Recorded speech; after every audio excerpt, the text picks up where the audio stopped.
New York के बोरो Brooklyn में एक 3 मंजिला अपार्टमेंट की इमारत में आग लगने से एक ही खानदान के 3 अफराद झुलसकर जाँ बहक जबकि 1 दर्जन से जायद अफराद जख्मी हो गए।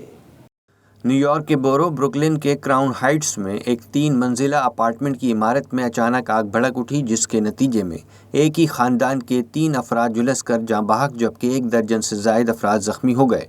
फायर डिपार्टमेंट न्यूयॉर्क के मुताबिक गुज़िश्ता सुबह 4:30 बजे के करीब ब्रुकलिन के 242 अल्बानी एवेन्यू पर FDNY की 3 गाड़ियां आग बुझाने के लिए पहुंची, जहां तीनों मंजिलों पर तेज़ी से आग फैल चुकी थी, जिसके सबब एक ही ख़ानदान के 3 अफराद को शदीद ज़ख्मी हालत में अस्पताल ले जाया गया, जहां तीनों को मुर्दा करार दे दिया गया।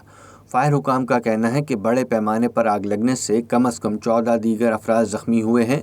चीफ ऑफ फायर ऑपरेशन का कहना था कि ये एक मुश्किल और ख़तरनाक ऑपरेशन था। मेयर एरिक एडम्स बोले कि एक मौजज़ा था कि आग किसी दूसरी इमारतों तक नहीं फैली।